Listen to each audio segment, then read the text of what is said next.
मित्रांनो, घरोघरी मातीच्या चुली या मालिकेच्या नवीन एपिसोडमध्ये पुढच्या भागात असं दाखवणार आहेत की इकडे सौमित्रा त्या ऐश्वर्याला विचारत असते, काय गं तू आत्ता कुठनं आलीस? तू अशी घाबरलेली आणि गोंधळलेली का दिसत आहेस? त्यावर ती घाबरलेली असते. तिला सुचत नाही आता काय कारण सांगावं आणि तिला त्या गुंडाने दिलेली धमकी आठवते. कारण तो म्हणालेला असतो, मला ते लवकरात लवकर प्रॉपर्टीचे पेपर्स आणून दे आणि ते पेपर्स तर तिला कुठेही सापडत नसतात. त्यामुळे ती घाबरलेली देखील असते. त्यावर ती सांगते, आई मी ते रुटीन चेकअपला हॉस्पिटलमध्ये गेले होते. त्यावर ती सौमित्रा त्या ऐश्वर्याला विचारते, अगं काय झालं?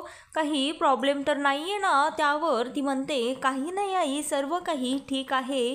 त्यावर ती सांगते, मी फक्त जरा प्रवास केला आणि तिकडनं आले त्यामुळे थोडीशी थकली आहे. त्यावर ती म्हणते, असं आहे तर मग जा ना तुझ्या रूममध्ये जाऊन तू आराम कर, असं सौमित्रा त्या ऐश्वर्याला सांगते आणि म्हणते, आता जर तू पुढच्या वेळेस मला तिकडे घेऊन गेली नाहीस ना तुझ्यासोबत रुटीन चेकअपला, तर मी तुला बिलकुलही अजिबात बोलणार नाही.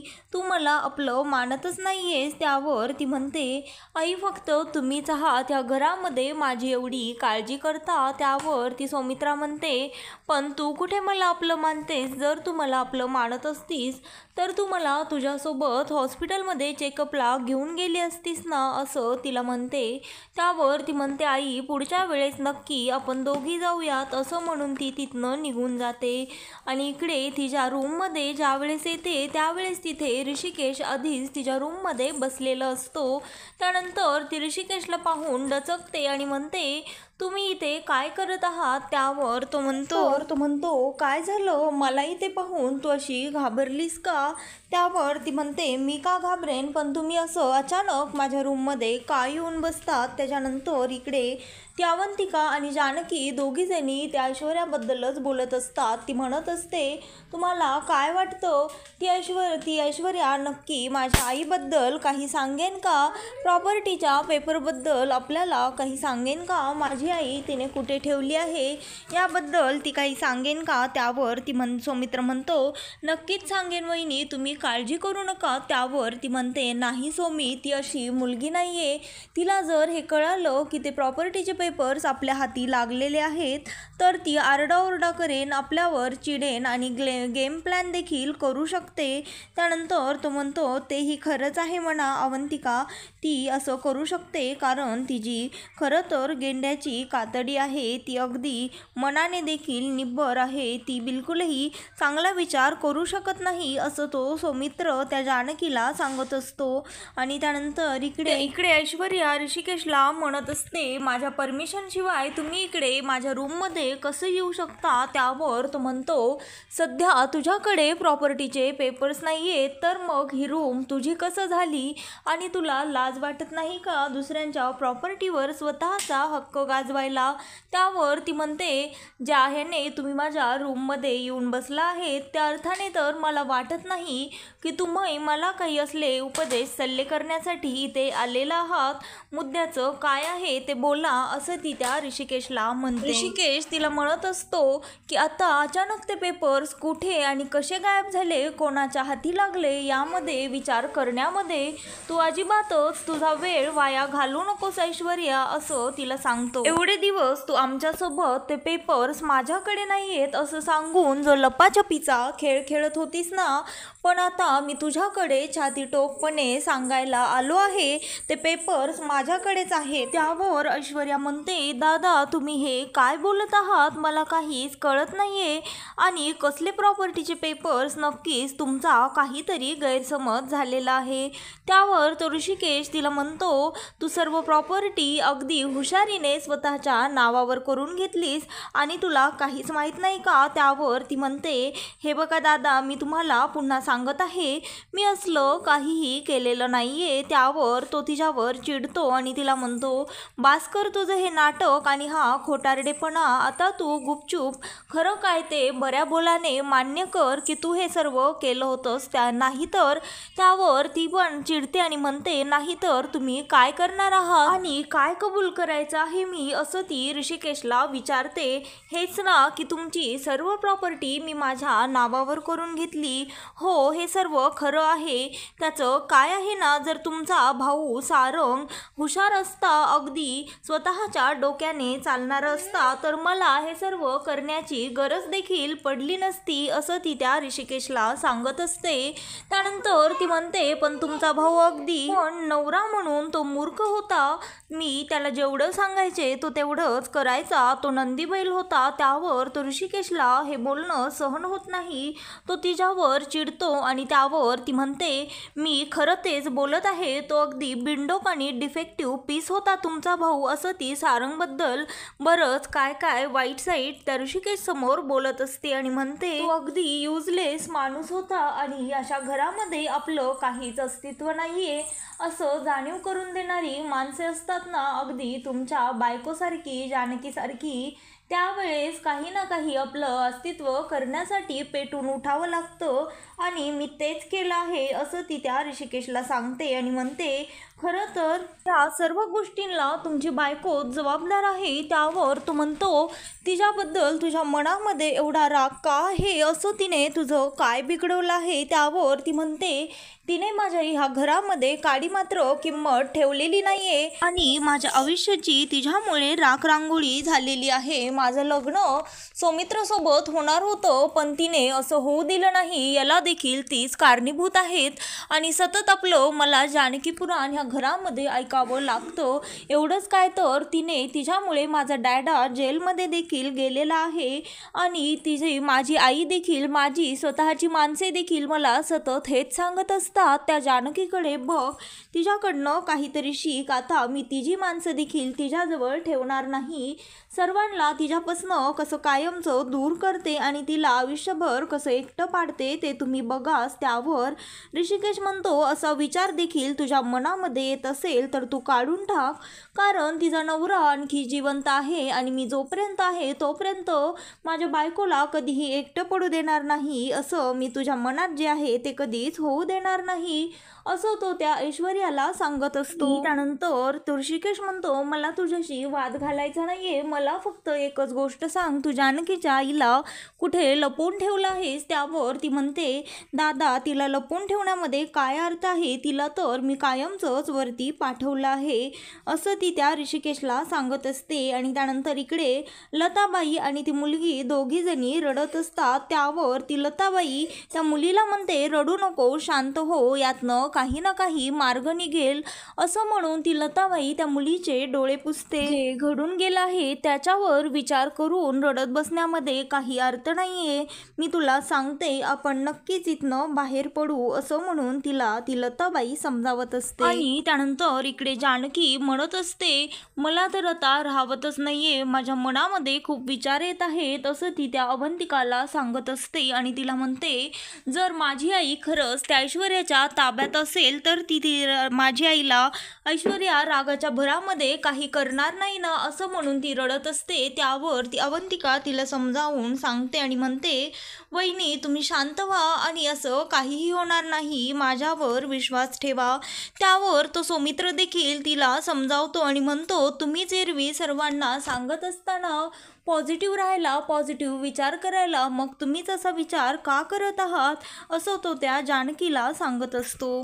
तूच असे होप सोडलेस तर मग कसं चालेल? मला खात्री आहे तुझी आई जिथे कुठे असेल ना तिथे सुखरूपच असेल, असं तो सौमित्र तिला सांगतो. आणि त्यानंतर तेवढ्यातच तिथे ऋषिकेश देखील येतो. तो म्हणतो, काळजी करू नकोस, आता मी तिला चांगलंच घाबरवलं आहे. त्यावर ती म्हणते, तिनं आईबद्दल काही सांगितलं का? त्यावर तो म्हणतो, नाही, त्यांच्याबद्दल तर तिने काही सांगितलं नाही, पण तिचं असं म्हणणं आहे की तिला लताबाईंविषयी काहीही माहिती नाहीये. त्यावर तो सौमित्र त्या ऋषिकेशला सांगतो, दादा, माझा तिच्यावर अजिबातच विश्वास नाहीये. त्यानंतर ती ऐश्वर्या देखील, अवंतिका देखील तेच म्हणते, आपण तिच्या बोलण्यावर असा विश्वास ठेवू शकत नाही दादा, आपल्याला सर्वांनाच माहीत आहे की ती कसली बाई आहे. त्यानंतर इकडे ती जानकी देखील तसंच म्हणते आणि म्हणते, ज्यावेळेस ती मंदिराबाहेर घुटमळत होती त्यावेळेसच मला तिच्यावर संशय आला होता असं ती त्या ऋषिकेशला सांगत असते. आणि त्यानंतर इकडे लताबाईचे ती मुलगी पाय चेपत असते. आपण इथनं आता सुटू शकत नाही कारण तो माणूस फार डेंजर आहे, तो आपल्याला असं बाहेर पडू देणार नाही. त्यानंतर ती लताबाई तिला विचारते, एवढे दिवस झालं तू इथे आहेस, तुला तुझ्या घरच्यांची आठवण आली नाही का? तू त्याला काहीच कसं म्हणाली नाहीस? त्यावर ती म्हणते, अहो काकू, तुम्ही असे किती प्रश्न विचाराल आणि तुम्ही किती विचार करत आहात असं ती त्या लताबाईंना सांगत असते. तू इथे अशी स्थिरावल्यासारखी का वागत आहेस? त्यावर ती म्हणते, हो कारण आता त्रास करून घेऊन तरी काय उपयोग आहे? सुरुवातीला फार गोंधळ घातला, ओरडले, आरडाओरडा केला, एवढंच काय तर माफी मागितली, विनंती देखील केली, पण त्याचा काहीही उपयोग झाला नाही. रडण्याचा अगदी टिचभर देखील त्याच्यावर परिणाम झाला नाही. आणि आईवडिलांना कॉल करण्याआधीच त्या माणसाने माझा मोबाईल काढून घेतला, तर आत्तापर्यंत मी मोबाईलला पाहिलेलं सुद्धा नाहीये आणि तुम्ही तर बघतच आहात, सारखं तो मला इथे डांबून कुठे ना कुठे जात असतो, मग माझ्याकडे इथे दुसरा काय सहारा आहे असं ती त्या लताबाईंना सांगत असते. आणि त्यानंतर ती लताबाईंसाठी दूध करून घेऊन येते. सांगू का काकू, मी आधी एका ट्रॅव्हल कंपनीमध्ये जॉब करत होते, मला निघायला उशीर झाला त्यामुळे मी तिथनं निघाले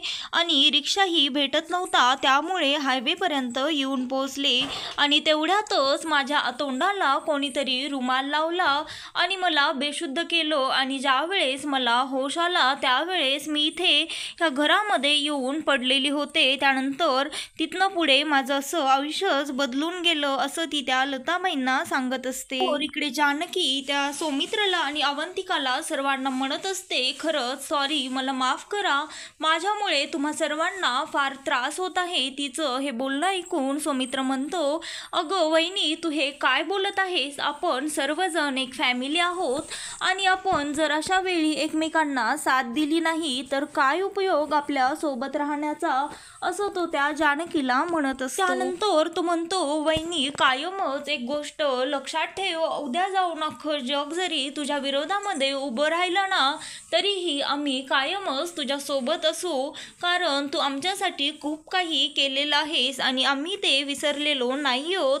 खरं तर आता आमचा टर्न आहे तुझ्यासाठी काहीतरी करण्याचा. आणि त्यानंतर इकडे त्या लताबाईंना सांगत असते, मी आयुष्यामध्ये कोणाला कधीही बुडवलेलं नाहीये, कोणाचंच काहीच वाईट केलेलं नाहीये, तरी देखील माझ्या बाबतीमध्येच हे घडावं असं म्हणून ती रडत असते. त्यानंतर ती देखील लताबाई ही रडते आणि म्हणते, मी तरी कोणाचं काय बिघडवलं आहे, पण मात्र आयुष्यामध्ये एक चूक मी केली, त्या ऐश्वर्याचं ऐकलं आणि मी फसले.